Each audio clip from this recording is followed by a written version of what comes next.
Hello guys, and welcome back to Joe's Adventures, and today we're doing part 165 of our Planet Zoo mod spotlights, where we take a look at some of the wonderful mods people have been making and use them to talk about some of the wonderful biodiversity that we share our world with. So today we have got quite an interesting assortment. We've got a couple cool extinct mammals, including one very big one I'm excited to get stuck into, some other mammals.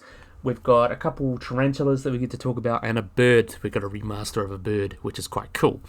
So we're going to be starting off, as we've done with the last few mods. We've got Scott starting us off. We have got here the Purple Earth Tiger Tarantula. So let's have a look at this guy here. No, that's not what I wanted. So let's have a look at you in the camera. Oh, look how pretty you are. Aren't you pretty thing? Pretty little thing.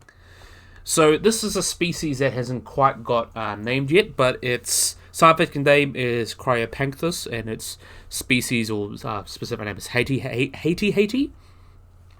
So this other names it's got is the Purple Earth Tarantula or the Haiti Earth Tarantula. So this guy, as you can see, is a rather beautiful tarantula. It's a great looking species with dark tiger stripes, where it kind of gets that name, tiger. You can see that there, look how pretty it is. With shades of purple on its abdomen and like darkly coloured femurs and a striking colour with like a bone-coloured carapace. You can see it's got a really nice colour to it. And as a sling, they will build webbed burrows and at the base of the structure and slowly become more arboreal as they grow bigger. Hardcore old-world tarantula, so pretty much that. And the Haiti will have no trouble in facing you down with a threat display, so they're very typical of other tarantulas. Though a feisty adult can strike multiple times in a row, and it could be dangerous and potentially a painful experience. But because this is a relatively new species, it hasn't been much. There's no scientific data to suggest that it's got medically significant venom. But of course, it is something that could always be an issue. But you can have a look at that beautiful guy.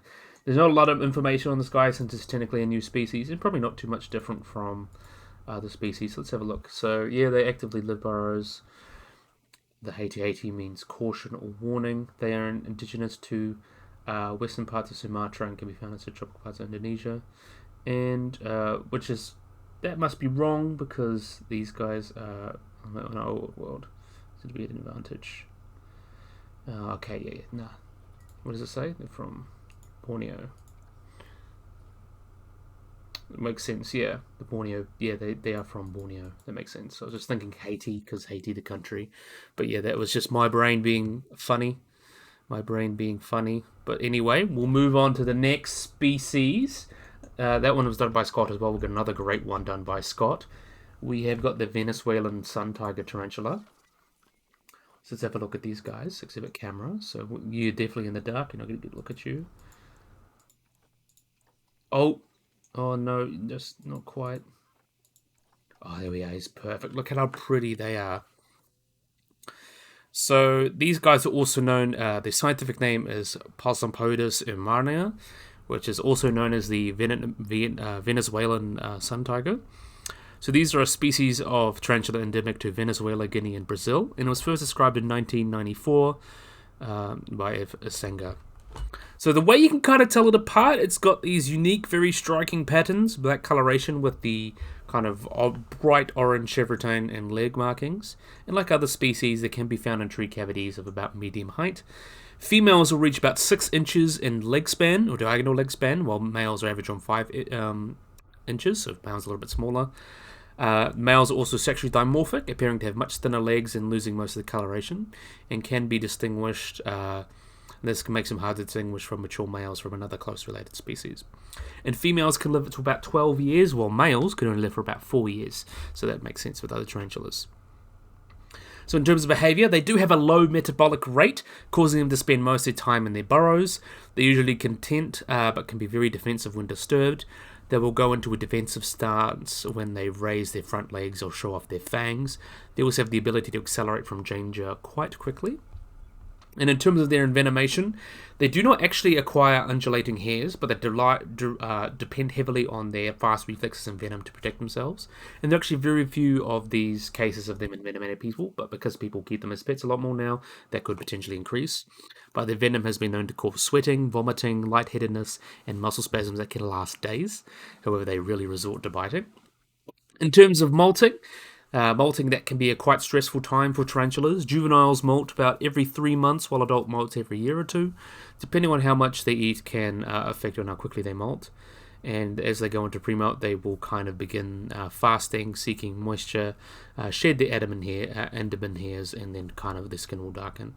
And when they begin to shed, the tarantula will lay on its back and slowly remove its exoskeleton. That can be a process that can happen overnight, but up to 24 hours. They crawl through the carapace and pull their appendages through. The following days will be spent resting and allowing their fangs and exoskeleton to harden. So in terms of their diet, these guys mostly eat invertebrates such as crickets and cockroaches that they can catch at the entrance of their burrows or immediate surroundings. However, if they do grow large enough, they can eat small lizards, frogs, rodents, or even birds. And these tarantulas are opportunistic feeders and that ambush their prey, and they use the hair on their legs to sense vibrations that allow them to catch prey easily. So in terms of reproduction, tarantulas are known to be polygamous, with females accepting more than one male throughout the breeding season, which typically happens between late September to early August. However, once inseminated, any male that has tried to do so will be eaten, and if the males after live after insemination, they will try again. So they're definitely not bitten once, twice shy. They tend to, they are definitely, definitely troopers in that regard. So males become sexually mature much earlier than females in order to avoid inbreeding. And when a male spots a female during the breeding season, they will create a sperm web, which is a sperm web is a web with seminal fluid and a special sacral cases on the web roof, and then the male will then climb out onto the web equipped with this new palpal bulbs, which is the male's genitals, and then stick the fluid in both palpates on the top of the web and proceed to destroy it. That the male tarantulas will be ready to mate. And once ready, the male will drum his forelegs and wave his palps around. And if she approves, she will move towards him and sometimes signal the same way. The female's way of accepting the male is by dropping her fangs, and the male will proceed by forcing the female's body upwards, locking her fangs towards her orbital spurs, and the male will insert one palp into the furrow, into the acidic furrow, and then deposit sperm. And once finished, he will be immediately released to one away to avoid being killed. And once inseminated, the female will produce an egg sac, with each egg sac having about 50 to 200 eggs. And females are also able to producing a double egg sac without needing to breed. And the fertile eggs in these egg sacs will be probably about 80. So that's kind of generally around where you get there. So yeah, quite cool. So next, this one is also done by Scott. So next up, we will have a look at the next species, also done by Scott, except it's a mammal this time. He's done all good with his mammals. We've got here the Gambian epaulated fruit bat. So let's have a look at these guys. There's got to be a good one around here somewhere that we can have a look at that's eating or good position. We might have a look. Can we look at that one? No, we'll have to go around. Oh, there we are. Perfect. So this is the epaulated fruit bat. So the Gambian epaulated fruit bat. So these guys are their scientific name is Eomorpheus gambiaris. These are a species of megabat in the family Pteridae. So these are a member of the giant fruit bats. They can be found in a lot of different countries around kind of Central Africa, from Benin, Burkina Faso, right through the Congo to the Ivory Coast and Ethiopia, up into South Sudan and Togo, where their main habitat tends to be subtropical or tropical dry forest and savannas. So in terms of kind of their looks, populations have been threatened by pesticides on fruits, human disturbance, and overcollecting the past. However, their number one reason is habitat destruction. So most are typically found in Africa. Mostly found in Africa, these creatures have a greyish-brown colour fur with a white patch at the base of their ears in both males and females. And these noise bats are very, very noisy creatures. In the context of mating, adult males will actually hang from perches and perform a calling display, which they utter a moderate or bell-like ping in intervals of about 1 to 3 seconds. It's actually very easy to tell male fruit bats from the female fruit bats in comparison. So males are usually larger than females, and the males also have gland-like pouches of skin on their shoulder and are surrounded by coloured patches of tough fur. And thus, one of the reasons they're named the Gambian epaulated fruit bats is the effect of their kind of epaulets, which is their decorative ornament pieces. And the one way to tell them apart as the male, be able to see them, is when the male is stressed or stimulated. With the males and females have small rounded ears, and they have you can see very dog-like muzzles, which is quite cute. Typically, their head to body length is about 125 to 250 millimeters, or about 5 to 10 inches, with their wingspan being about 20 inches or 508 millimeters in males. They range from about 40 to 120 grams, or about 1.4 to 4.2 ounces, which is quite cool. And the creature has a tail that is hard to detect under their membrane. The species is also known to hang off evergreen trees during the day, or spread out for one another, and travel in packs of up to hundreds in late hours of night in the forests of Africa. So in terms of their behavior, these guys are frugivores, so they appear to eat like figs, mangoes, banana trees, and guavas. Their social behavior within these kind of fruit bat camps does not stop at individual family groups. The whole colony is organized with separate peripheral groups for immature and non-breeding adults, and they will travel in small groups of 6 to 20 bats, and when these bats are in flight, they remain together in long progressions, and leaders will often change, yet we stay in the same direction. So they frequently will actually sniff each other's scent glands to recognize each other, and which represents kind of high levels of social organization. And when one is actually shot down, they show great concern and gather around, swooping low towards it, which is very interesting. So that shows they potentially have a behavior, very independent behavior. They roost during the day in mango or bamboo trees and other trees, and they typically hang upside down alone or in groups of up to 20. The seeds that they drop, like other species of bats, are really good at pollinating seeds and spreading seeds across the ecosystem. So they are quite important for pollination. And their waste will also support kind of like bacterial whole ecosystems of organisms, including bacteria that is useful for detoxifying wastes. So that's quite cool. The pack will typically move in large flocks from resting areas to avoid predators. The bats will carry fruit away from the tree before being eating. And over several nights, they may carry more than a ton of seeds from a single wild fig tree, which dramatically increases their ability to the seedlings that will survive in new locations. And they spend over half their time roosting in various places. On the outskirts of a camp, non-terrestrial males will act as guards, and they are alert at the slightest disturbance, and they perform a visual inspection, either giving a loud alarm call or remaining still, keeping an eye open. And unlike a lot of other bat species, and like a lot of other fruit bat species, they use sight rather than echolocation to find food. They also rely heavily on smell that they use to establish bonds with one another and also to have food. So in terms of their diet, they eat primarily small fruits, often found flying in trees or tree to tree, feeding on this as a primary food source, the fig, so that's mostly what they eat. However, the fig is not nutritious due to low amounts of protein and high amounts of sugar, but is abundant, so they must cover a large number of trees to receive their nutrition. However, they're not limited to eating just figs. They will feed on mangoes, guavas, nectars, and banana trees. And despite this, primarily food source seems to be figs are primarily food source because they're in bloom longer. And the fruit bat is also known to spend 8 to 10 hours flying around from tree to tree because they burn more energy flying than they receive from the figs. It's also important that these bats spend so much time using so much food. If they don't, they will not have enough nutrients to give to the young, and the babies will not survive. The young will stay in the nest while the parents retrieve food, but instead hang off the mother's teat in flight. And it's only up until 5 weeks that the baby begins to learn to fly and shed its milk teeth. What's very interesting as well is these guys have sexual dimorphism. So the males of the species are usually larger and have glandular pouches on the skin of their shoulder that are covered in light tufts of hair, which are called epaulets, and that's how their species got their name. They typically mate with more than one mate at a time, and the male will emit a breeding call during the breeding season, which is typically around April to May and October to November. Males will fly at night at different locations to mate, and then they begin courting the females while mating, making their calls. They'll show their kind of white patches of fur on their shoulders, which are usually concealed as a way. It's like, hey, look at me, I'm pretty. And once they do the deed, you know she's pregnant.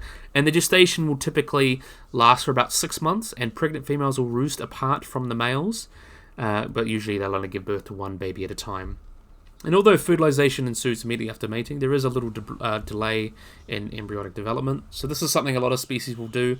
They will typically pause the development of the embryo to allow for more time or to time it better, so they give birth at a time with a lot of food. Something that a lot of species do.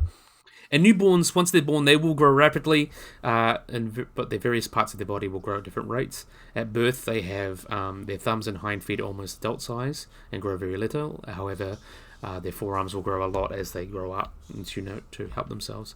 They rapidly gain weight until they're weaned, but once they begin to eat fruit instead of their mother's milk, their body weight will decrease until they use up their fat reserves they have built during nursing.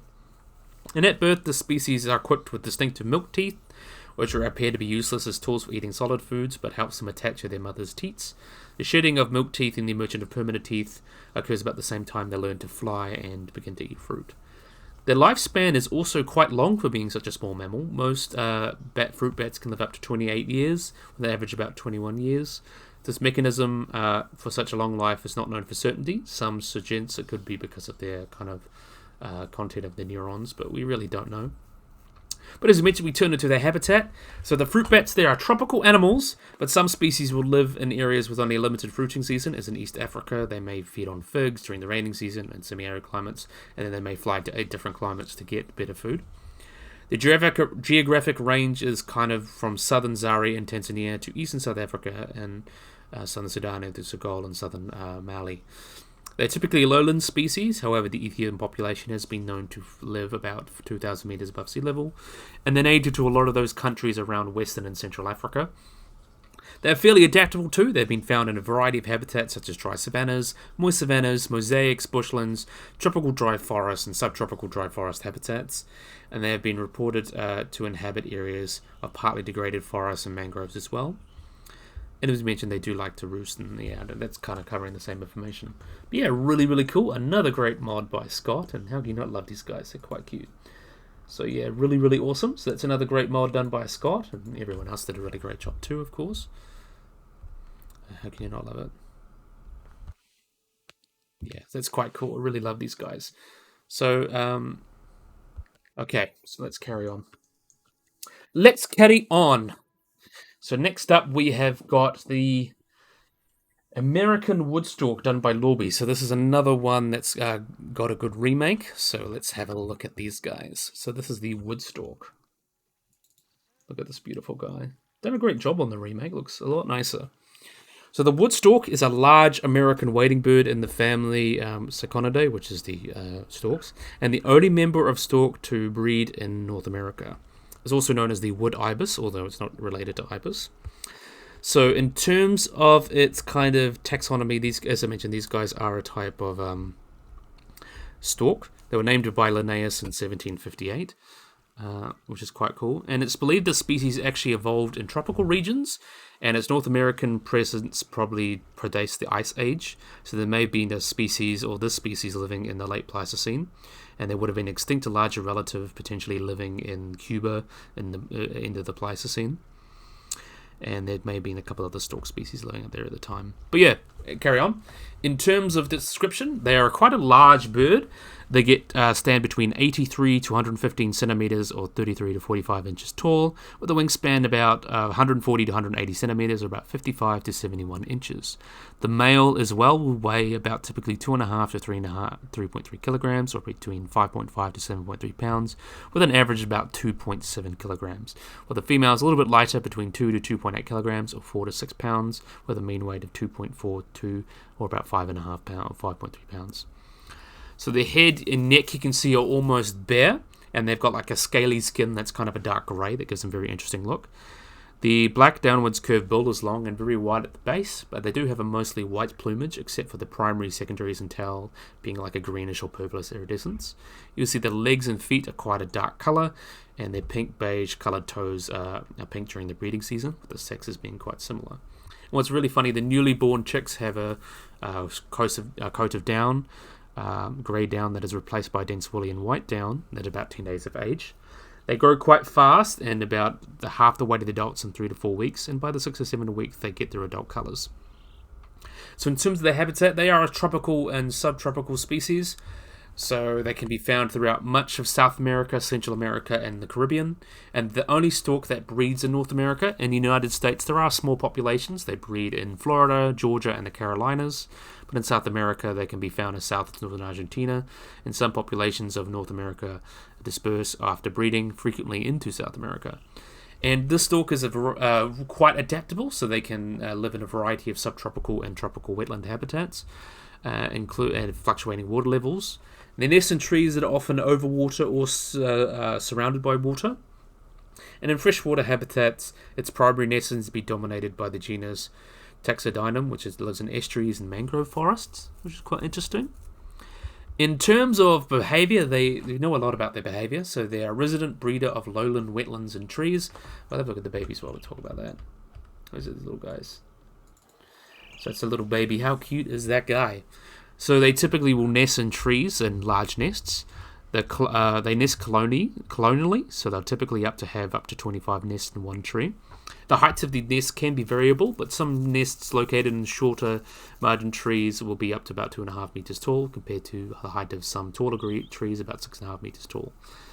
So the nest itself is built by a male from sticks and green twigs collected from the colony and surrounded areas. The greenery usually starts to be added before the eggs are laid and become the main structure of twigs, the frequency of which it is added decreases after the eggs hatch.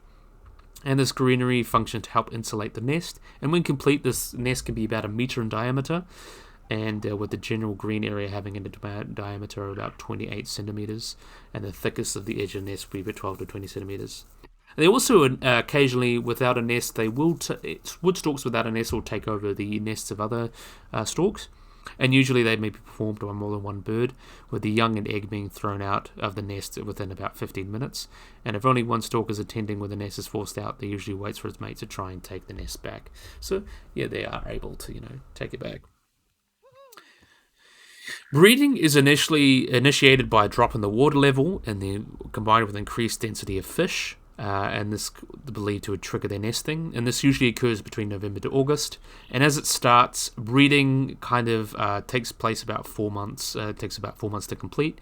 The bird will lay one clutch of 3 to 5 cream-colored eggs, and they're usually laid 1 to 2 days apart, and then are incubated for about 27 to 32 days by both sexes. The incubation period starts when the first egg is laid, and during the first week of incubation, the parents will not go far from the colony, with the exception of short trips to forage, drink, or collect nesting material carried out by the non-incubating bird. As first week, the non-incubating bird spends less time at the colony, although the eggs are never left unattended, and after a few hours of incubation, the birds will sometimes take a break to stretch, preen themselves, rearrange nest material, or turn their eggs.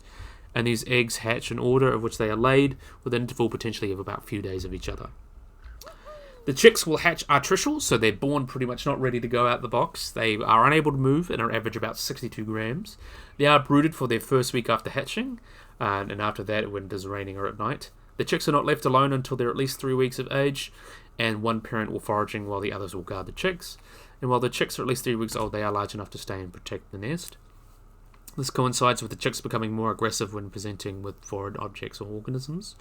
They typically will fledge or get their adult feathers at about 60 to 65 days after hatching, and reach sexual maturity at about 4 years of age, although they're not successfully fledge until their 5th year. And the hatching success, the percentage of birds that have at least one egg hatched a year is about 60%, but it can vary widely between 26 to 89% hatching success rate. And the chicks seem to be more vulnerable to death when they're about 2 weeks of age. And overall, things like raccoons, caracaras can be prominent predators of eggs and chicks.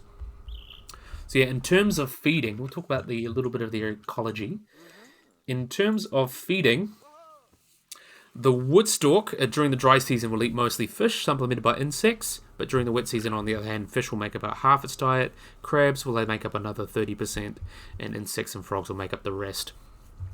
So they tend to eat larger fish more often than smaller fish, and even some cases when the latter is more abundant. It's also estimated that adult wood storks need about 520 grams or 115 pounds per day to sustain itself. And as a whole, family estimated that 200 kilograms of food is needed per breeding season. The wood stork will usually forage in flocks when not breeding, or are alone in small groups when it is breeding. And in the dry season, the storks generally forage by slowly walking with its bill submerged while groping out for food. During the wet season, they use this kind of method 40% of the time to catch food, and they often will stir the water with their foot, while working slowly, try to, stir fish. because of this non-visual stalk method, they actually require shallow water and high density of fish to forage.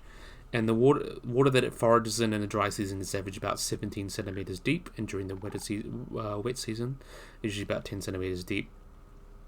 In the dry season, they prefer to forage in water with no emergent vegetation, and they prefer kind of shallow water to be able to know that. And they'll often travel large distances, up to 80 kilometers, to find these habitats.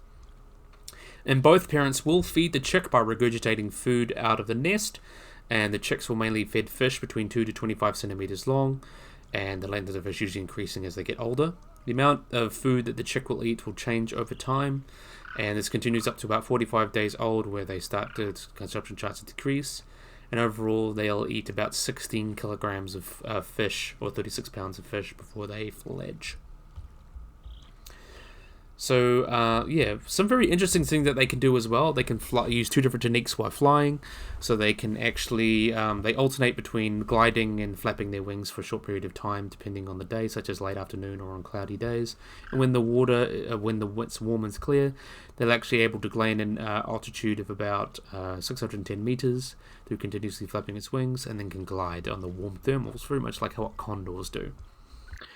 And in terms of breeding season, they actually will defecate over the edge of their nests, and the chicks usually defecate inside. The method is based on temperature. Normally they kind of lean forward and poop out, and they often will also poo on their legs, which is actually a way to help cool them down. And the temperature of which the start to ham is that when they're pounding about 41 degrees Celsius, which is interesting. But they do have predators, as I mentioned, like raccoons or something, predators of the chicks, and caracaras, I kind of mentioned that before. But in terms of their status, they are considered least concern. In the United States, they are considered threatened, and there is efforts to help them recover, which has been held between 1984 to 2014 because of a decline of its population that's caused by drought and habitat loss. So most of their range are doing okay, but some areas there are a little bit declined in comparison. And luckily, they are actually, in some areas they've declined, but their species has now reversed that decline, and some of them are actually starting to reclaim areas like the Paraná River, which used to be as a stronghold for the species. But threats to these guys are disturbance by tourists of their nest, because that can impact their success. Also, pedestrians walking within at least 75 meters do not impact their success, but if you're getting too close to the eggs, that will disturb them. And in the Everglades, levee and drainage systems cause the timing of the water fluctuations to change, thus shifting the timing of nests, and has also caused a decrease in the population. So one of those things, it's always on and off, which is a little bit sad. But we're going to carry on. So this is done by Lorby. Lorby always does a wonderful job. So next up, we've got the Tanuki, or Japanese raccoon dog. A really, really cute little guy. I'm really excited to get stuck into this one. So this is the Japanese raccoon dog, done by Gaboy and Genora Pizza, the dream team. Really gives us some really wonderful mammals, and, carnivores in particular. So the Japanese raccoon dog, or Nyctoteris bavarinus, also known as the Tanuki, is a species of canid only found in Japan, and was once considered the same species as the common raccoon dog, which lives in kind of Asia, but now it's actually considered its own species. So the main way to tell them apart from the mainland type of raccoon dog is they have a smaller stomach and shorter fur and less insulation than the mainland. Those are a rare white color that can be found. So in Japanese entomology, while Japanese raccoon dogs are prominent in the law, they can be kind of distinguished from other animals. Sometimes they get misinterpreted as like badgers or raccoons, which are animals that weren't in ancient Japan. But in terms of their behavior, the Japanese raccoon dog is mostly nocturnal, but we know they are active during daylight. They vocalize by growling or with groans, and that have pitches similar to those of domestic cats, which is quite cute. And like cats, they actually arch their back when they try to intimidate other animals. However, they assume a defensive posture similar to other canids, which is lowering their body and showing their bellies to submit. So in terms of their social groups, they usually are limited to a breeding pair, but individual Japanese raccoon dogs may stay in a group with non-paired individuals until they find a mate. So they typically live in breeding pairs. They are predominantly monogamous, so the breeding period for the species is synchronized between females and males and lasts between February and April, with a litter, typically 4 to 6 pups, being born after a gestation period of 9 weeks. And the parents will look after their pups in a den for about a month, and then another month it takes their pups to leave the den. So about 2 months from being born to leaving the den, typically. As we'll have a look at these cute little babies here. So look at these cute little guys. Japanese raccoon dogs live for about 7 to 8 years in the wild, but have reached up to 13 in captivity, and they have been observed to climb trees, actually, to forage on fruits and berries, using their curved claws to climb. So we're going to talk a little bit about why they're considered different species than the common raccoon dog that lives on the mainland. So they're sometimes considered their own different subspecies because they have unique behavioural, morphological, and chromosomal traits, which is interesting. That's absent in mainland raccoon dogs. They have been suggested their own species, and even this one has added subspecies of the Hakadawa species as well. Genetic analysis suggests that these guys have unique mitochondrial DNA. They classify them as a different species based on evidence.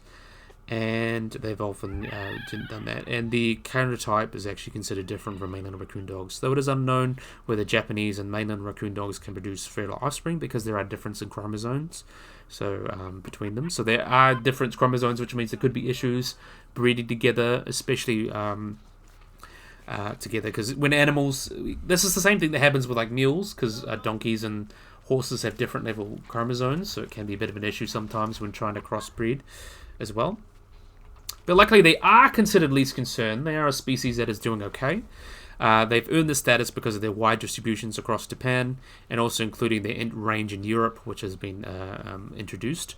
So they're actually considered an invasive species in Europe, and in Japan they're hunted mainly because they can damage crops. However, their fur is actually desired to use for calligraphy brushes, and it's actually exported chiefly to the United States before the outbreak of World War II. And the animal is often, sadly, a common victim of vehicle accidents, with conservative estimates being about 370,000 Japanese raccoon dogs being killed by vehicles every year in Japan. So that's a little bit sad. But these guys also have quite a presence in folklore. They have a long history in Japanese folklore, being like a supernatural being in folklore. Although the tanuki is a real extinct animal, there is some that is like supernatural creatures that are like shapeshifters. They can turn to humans, sing song, things like that. And they're quite popular culture as well.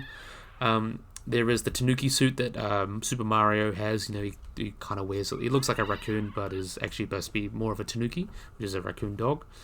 And there's lots of there's one in Zootopia. You know, when they have the Japanese version of that show.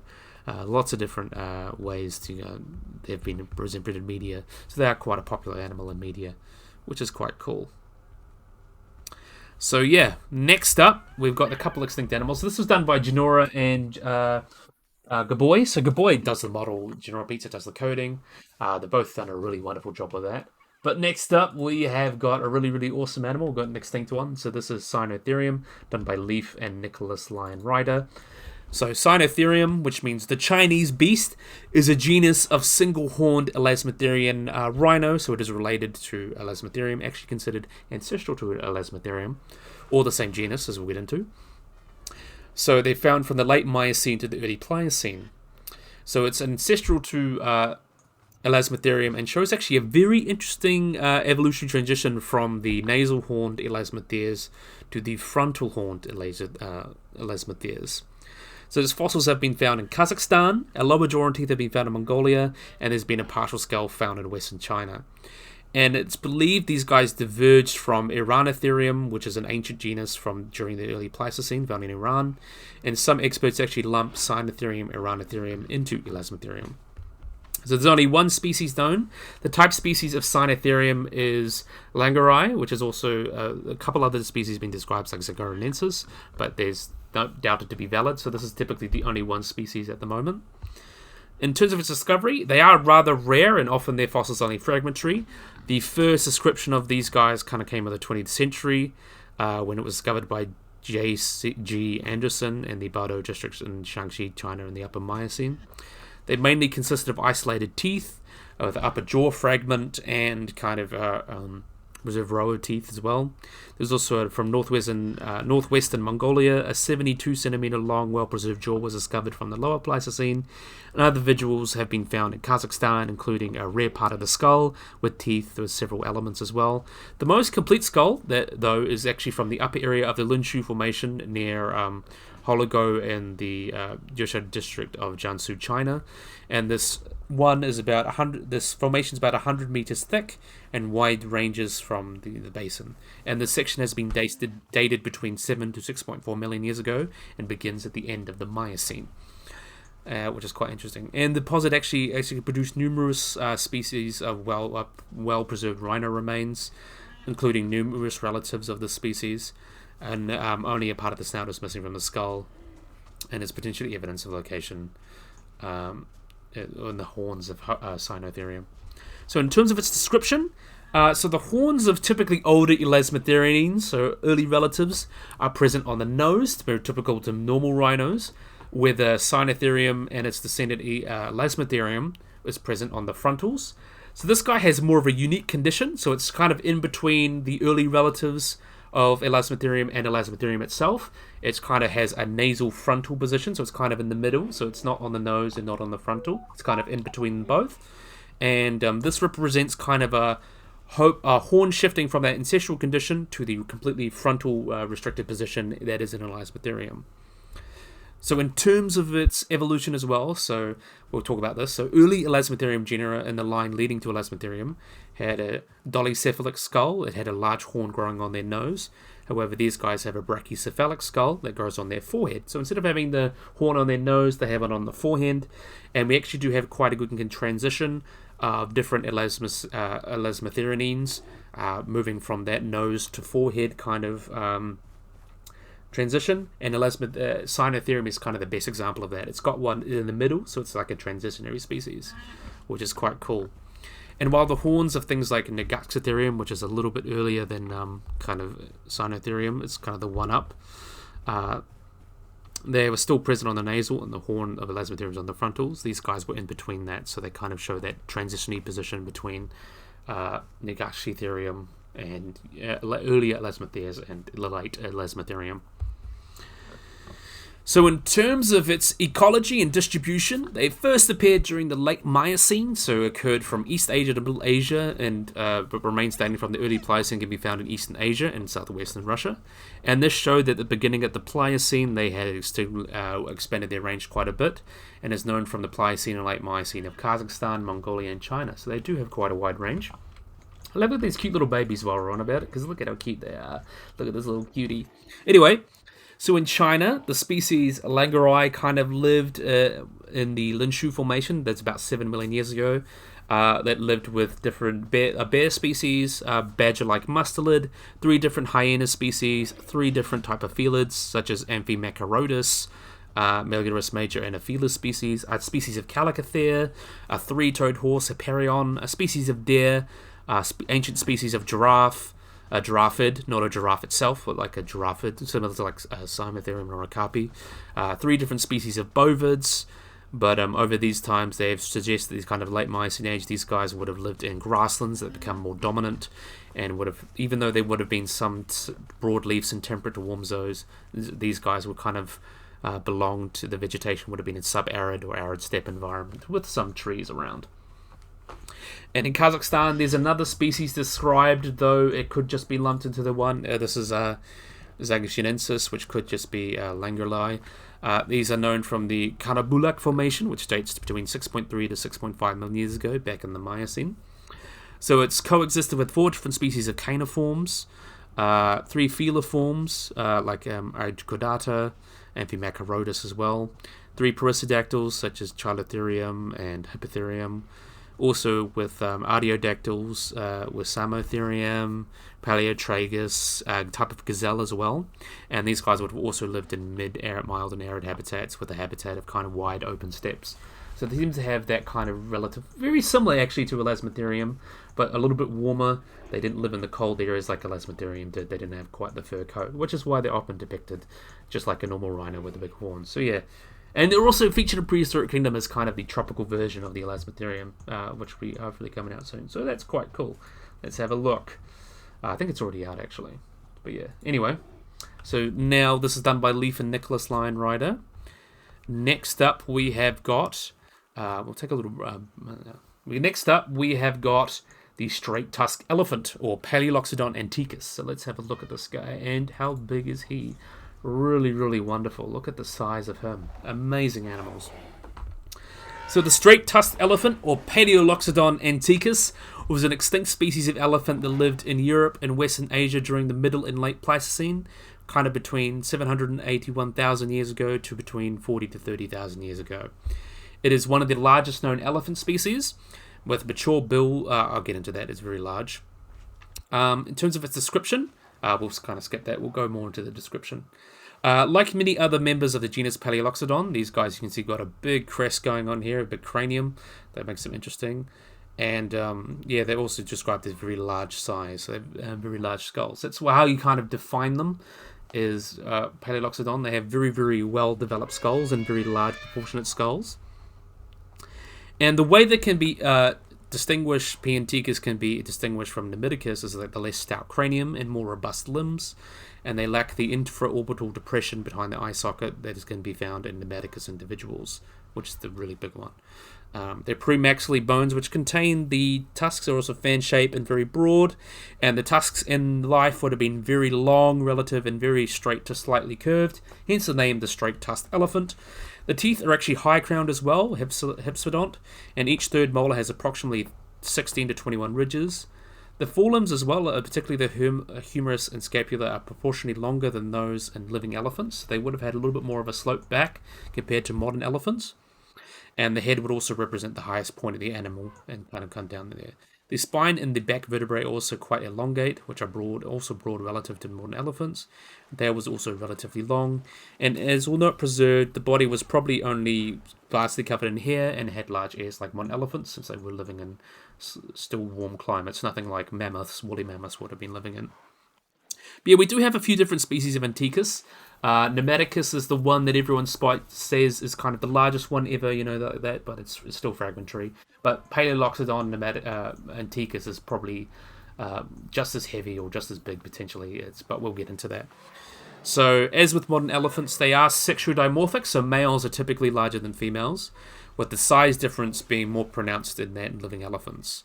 So very interestingly, the studies they've done on that, about 90% of mature, fully grown bull straight-tusked elephants would have had a shoulder height of between 3.8 to 4.2 meters, or 12 to 13 feet tall, with average about 4 meters, and weighed between 10 to 15 tons. So even though they were about a meter taller on average, and about so in comparison, the average 90% of fully grown bull African elephants get between 3.04 to 3.06 meters, or 10 to 11 feet tall, and weigh between 5.2 to 6.9 tons. So they're basically almost half the size or half the weight and a meter shorter than a bull straight-tusked elephant on average. So they are quite big. And exceptionally large bulls have been found of the species, which represent like lost pelvis and things like that, with an individual potentially reaching about shoulder height of 4.6 meters or 15 feet tall and weighing over 19 tons. And adult males will have tusks typically between 3.5 to 4 meters or 11-13 feet long, with tusks potentially being up to 100 kilograms as well. And there have been skulls of there have been large kind of tusks, up to about 3.9 meters and 190 kilograms. Females, in terms of their height and size, females would have probably reached a shoulder height about 3 meters and weighed about 5 tons. In comparison, female African bull elephants weigh between about 8.5 feet tall, or 2.6 meters, and 3 tons. So they're a couple tons heavier and about a meter, just under a meter taller, pretty much. But newborns would likely have been about the same size. We'll talk about the newborns. Newborn straight-tusked elephants would have been about the same size as modern baby elephants. With a calf that was 5 years old that was actually found, it was about 178 to 187 centimeters tall and had a body mass of about 1.45 to 1.5 tons, which is comparable in size to a similarly aged African bull elephant, African bush elephant, I mean. But yeah, we do have Paleoloxodon namendus, which was the large one that's potentially up to 20-30 tons. And this one, I believe this could have got about the same size. And sometimes you could probably even lump them in the same species. But these guys could have potentially got those similar sizes. And was much more bulky in size. Much more robust than Nemidicus, potentially. Anyway, we're talking about this taxonomy and how it was discovered. So this genus was first discovered in the 2nd century AD. by the Greek geographer, everything, who thought they were the bones of giants playing with gods. So, given that today we know that they were referring to those straight-tusked elephants, those giant bones. In 1695, first remains were found in Bogota, which is now Germany.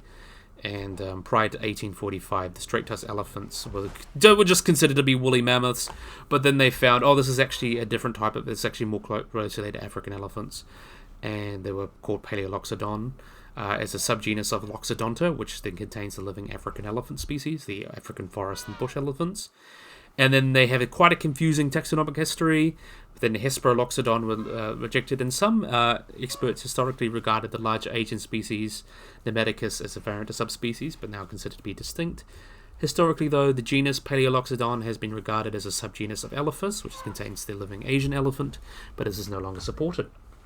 So the modern living relatives are the African forest elephants. And they've actually done a lot of research on their DNA, and sequencing actually suggests that they share a lot of mitochondrial DNA with the African forest elephant, which is Loxodonta cyclinus, or cycloxis. And then a subsequent one actually confirmed that they had a more complicated relationship. And the biggest genetic contribution to straight-tusked elephants come from a lineage that was more closely related but basal to the forest and bush elephants. So all this hybridization, along with mammoths also hybridized with these. So back in Africa, when a lot of these species like a lot of these genus like Paleoloxodon, Mammothus, and Loxodonta were all kind of just becoming things, there was a lot of hybridization with each other before they spread out of Africa and did their thing. But there was an African species of Paleoloxodon reki. So Anticus is believed to come from Paleoloxodon reki that appeared in the early Middle Pleistocene, which further records of the species come from Italy and Israel. The earliest occurrence in northern Europe is in England about 600,000 years ago, where they would have coexisted with the European mammoth species Mammuthus meridionalis, and the migration of Mammuthus trongethi, which is the steppe mammoth, into Europe and Asia. And there appears to be no overlap with the Miralis and Anticus, but they may have actually outcompeted the former. But during P. Anticus' 100,000 years of existence, it was kind of very static morphologically, unlike European mammoth populations. So in terms of its distribution of habitat, it did have quite a wide-ranging habitat. Oh, that's quite a cute little animation there. But there was no abundant finds in Europe, so it was found as northwards as Great Britain to as far east as eastern Russia during interglacial periods. Fossils have also been found in Israel, western Iran, and potentially Turkey. And some remains of these species have been reported in Central Asia, from northeastern Kazakhstan to Tajikistan. And during glacial periods, because there would have been a lot more ice, and they would have moved to refugia, so they seem to reside permanently in the Mediterranean region, though they would have moved up into, the UK, and their range would have expanded during an interglacial. So once the world got warmer, they would spread out, and then when the world cooled down again, they would kind of go back into this refugia, which is quite interesting. It seems the straight-tusked elephant is primarily associated with temperate and Mediterranean forests and woodlands, as opposed to the open steppes that are colonized and lived where woolly mammoths lived and steppe mammoth lived. The species is known to inhabit open grasslands and thought to be tolerant of a range of environmental conditions. And straight-tusked elephants actually really existed alongside mammoths, but although they occasionally did so, they seem to have lived with both steppe mammoths and as well, and they may have particularly taken part in niche petitions, so they would have eaten different foods to avoid competing with each other. These guys may have lived more in forests, while the steppe mammoths would have lived in the steppe, things like that. But they wouldn't have interbred, as I mentioned. All the interbreeding would have happened back when they were in Africa, before Anticus was even a species. Though during interglacial periods, they would have existed as a part of a large mammal assemblage that includes other temperately adapted species of megafauna, that includes hippopotamus, Merck's rhinoceros, or Stephan rhinus, or with the two different species, Merck's rhinos and the narrow-nosed rhino, the European water buffalo, Irish elk, aurochs, fallow deer, roe deer, red deer, moose, wild boar, along with carnivores such as European leopards, cave hyenas, cave and steppe lions, or steppe lions, wolves and brown bears. That's kind of when they would have taken part. And then when there was an interglacial, so when this mammoth steppes kind of spread into Europe, that's when the mammoths and the cave bears and the mammoths and the cave bears and all that woolly rhinoceros would have taken over the steppe. And it was kind of a back and forth, of course. There was always a bit of back and forth during an interglacial. That's the female, that's the female. So have a look at the male. So there's our big male here. Look how pretty he is. Such a beautiful animal. Paleoloxodon is so cool. So in terms of their behavior in paleoecology, they are believed to live very similar to modern elephants. They would have lived in matriarchal herds of related individuals, with males living a solitary lifestyle or living in kind of bachelor herds, about 12 to 15 years of age. And they would have engaged in musk. The males would have gotten very hormonal, very much like modern elephants. And like modern elephants, these herds are thought to be restricted to areas with available fresh water due to the greater hydration needs and lower mobility of juveniles. Fossils, tracks of newborns, calves, and adults, likely a herd of them, have been found in Spain, and dating to about 130 to 80,000 years ago. But due to their large size, they thought they've been finished growing 10 to 15 years later than living elephants, so they potentially would have grown after 50 years of age, and they may have also lived longer than modern elephants, up to about 80 years potentially.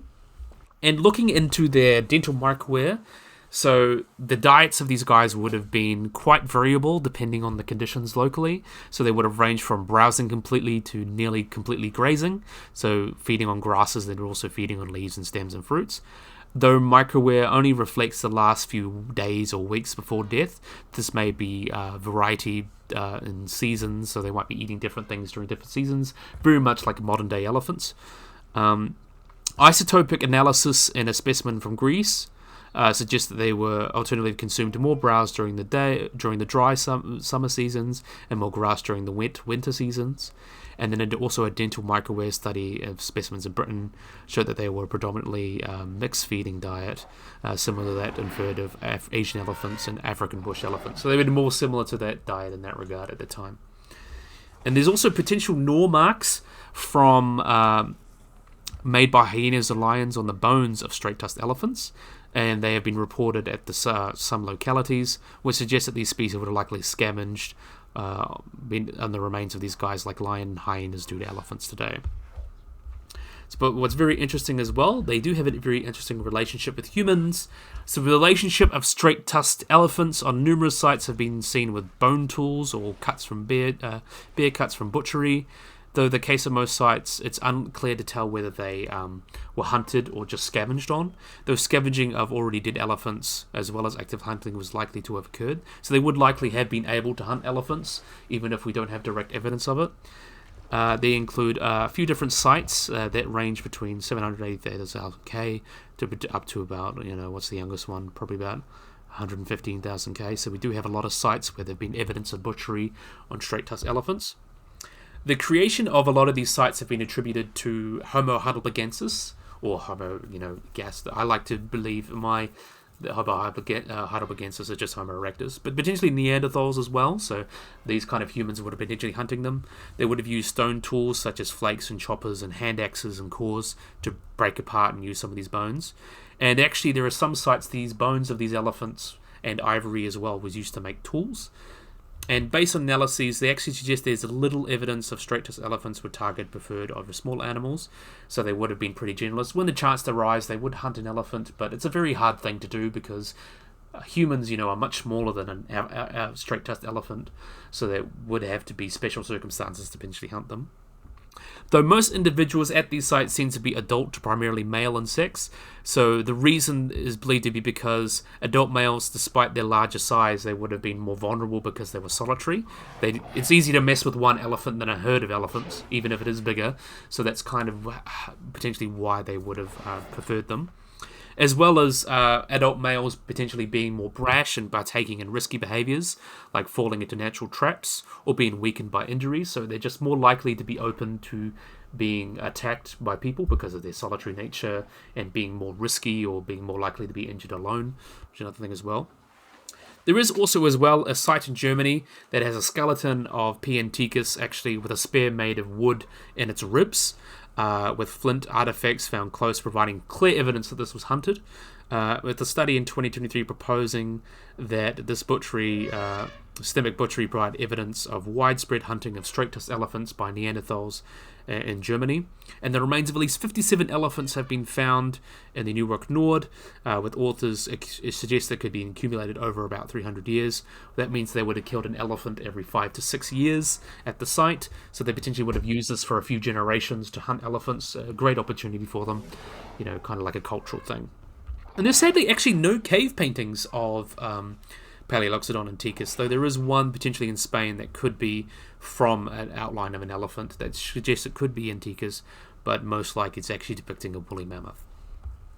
So we'll talk about the extinction of this guy, because this went extinct before the major extinction of the Pleistocene megafauna, but it went extinct a bit before that. So they seem to have retreated from northern Europe at the end of the Endomanian interglacial, so about 150,000 years ago, because of climate conditions being unfavorable, and fossils from the late glacial period are actually quite rare. A molar has been found to suggest they would have been around at least 60,000 years ago or so, and later dates suggesting between 66 and 65,000 years ago.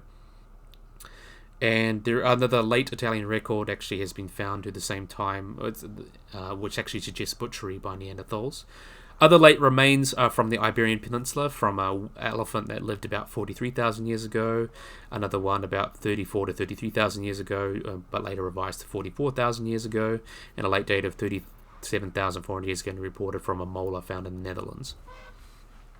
It's also been suggested that these dates need independent confirmation, since they rely on only one source, but it actually has been suggested that P. antiquus may have survived up until about 28,000 years ago in southern Iberian Peninsula, based on footprints found in southwestern Portugal and Gibraltar. While some argue that the climate change was primarily the reason for the extinction, others have argued that they cannot alone account for their species extinction, because they would have lived through many interglacials, so there would have been a lot of push and back and forth, that they would have been quite common in Europe, and then they'd have to move to this refugia. They've done it dozens of times between interglacials, so it's like, why would they go extinct now? So it's believed that humans could have potentially played a role, and we do have evidence of people hunting them, of course, like Neanderthals and potentially even modern humans, when they first arrived in Europe. But yeah, the sad thing as well is that Antiquus and other temporary adapted megafauna have resulted in the extinct of these guys, like the aurochs and the Irish elk and Merck's rhino and the narrow-horned rhino and things like that, narrow-nosed rhino, and those animals has actually lost a lot of functional morphology or functional diversity in European ecosystems. But another really cool thing about the straight-tusked elephant as well, these guys, is that they actually were potentially the ancestor of a lot of species that we know, like falconry, which I've covered before, the Sicily dwarf elephant, or straight-tusked elephant, and they would have swum into the Mediterranean onto these islands and got isolated there and would have shrunk to better adapt to the later habitats. And the main factors is because of island dwarfism. That's because there's not as many predators, but not as many resources, so they've got to get smaller to survive. So this was their big ancestor. But yeah, really, really cool. I do love straight-tusked elephants. They're a really, really cool animal to talk about. Another cool thing as well about them, as we mentioned, is because they're so big, and Pneumaticus is their close relative, they could have potentially been the largest land mammal. And actually, I wouldn't be surprised if we found a really large individual, because Antiquus was much more robust than Pneumaticus, so it's very likely, I think, if we're looking for the biggest one, it's going to be a really big individual of Antiquus. But yeah, there's a little bit of research on that, and yeah, this is potentially the largest land mammal of all time. But yeah, done by Leif and NicholasLionRider, did a great job.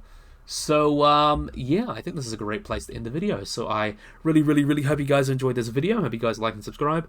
Always remember to hit the little bell icon to get notified below anything. So yeah, if you guys enjoyed this video, hope you guys like and subscribe, and bye-bye.